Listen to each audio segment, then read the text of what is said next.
Sir ନିଶା ମେହାରଣା ଆସିଛନ୍ତି ଆପଣଙ୍କୁ ଦେଖା କରିବାକୁ। ସାର୍ ନମସ୍କାର। ଆଲୋ ନିଶା ତୁ ଦିନରେ ୟାର କୁଆଡେ ପଳେଇ ଯାଇଥିଲୁ? କଣ ହେଇଛି ତୋର? ଜଲ୍ଦି କହ। ନାଇଁ ସାର୍ ଏମିତି ଆପଣଙ୍କ କଥା ମନେ ପଡିଗଲା ତ ସେଥିପାଇଁ ବୁଲିବାକୁ ପଳେଇ ଆସିଲି ଆଉ। ବାକ୍ସଲା ଏଟା କଣ ଆଇଛି ପାର୍କ ନା ମାର୍କେଟ ବିଲ୍ଡିଂ लो ଏମିତି ପଳେଇ ଆଇଲୁ ବୁଲିବାକୁ? ଜଲ୍ଦି କହ କାହିଁକି ଆଇଛୁ? ସାର୍ ମତେ ଖଣ୍ଡଗିରିକି ଛାଡୁନାହାନ୍ତି ନାଚିବା ପାଇଁ। ମୋ ମୁଣ୍ଡ ଯଦି ଗରମ ହବ ରାଜମହଲ ଛକ ଉପରେ ଛିଡାଇକି ନାଚିବି।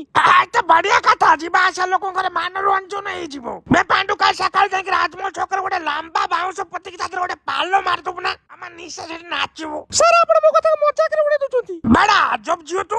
ଆଲୋ ଏବେ ବା କହିଲୁ ମତେ ଖଣ୍ଡଗିରିକି ନାଚିବାକୁ ଛାଡୁନାହାନ୍ତି, ମୁଁ ରାଜମହଲ ଛକ ଉପରେ ନାଚିବି। ମୁଁ ସେଇଥିପାଇଁ ପାଣ୍ଡୁ କହିଲି ପାଲ ଖଣ୍ଡେ ମାରିଦବ, ଖରା ବର୍ଷା ହବନି। ନାଇଁ ସାର୍ ମୁଁ କି ଜାଣି ଆପଣ ବ୍ୟବସ୍ଥା କରନ୍ତୁ, ମୁଁ ଖଣ୍ଡଗିରି ନାଚିବି। ଆଚ୍ଛା ହଉ ତାହେଲେ ମୋ ମାଝି ବାବୁଙ୍କୁ କହିକି ସେ ଉଦୟଗିରି ଗୁମ୍ଫା ଭିତରେ ତୋର ଗୋଟେ ମ୍ୟୁଜିୟମ ବନାଇ ଦଉଛି, ନିଶା ମେହେରାଣା ମ୍ୟୁଜିୟମ। ତାରି ଭିତରେ ତୁ ତୋର ନାଚିବୁ ଆଉ। ସାର୍ ସାର୍ ଧନ୍ୟବାଦ। ବାକ୍ ସାଲି କହିଲା ଧନ୍ୟବାଦ। ଆଲୋ ଖଣ୍ଡଗିରିଟା କଣ ନାଚିବା ପାଇଁ ହେଇଛି ନା? ଆଲୋ ସେଠି ହଜାର ହଜାର ଟୁରିଷ୍ଟ ଆସୁଛନ୍ତି ଡେଲି। ସେ ଗୁମ୍ଫା ଫୁମ୍ଫା ଦେଖିବେ ନା ତୋ ନାଚ ଦେଖିବି? ନାନୀ ମୋ ମୁଣ୍ଡ ଘରେ ମୋ ଆଗରୁ ପେଳା ଏଠୁ, ନହେଲେ ମୋ ବସ୍ ରାଣ ଖାଇକି ଖାଉଛି। ଗୋଟେ ଇଶାରାରେ ପାଣ୍ଡୁ ତୋର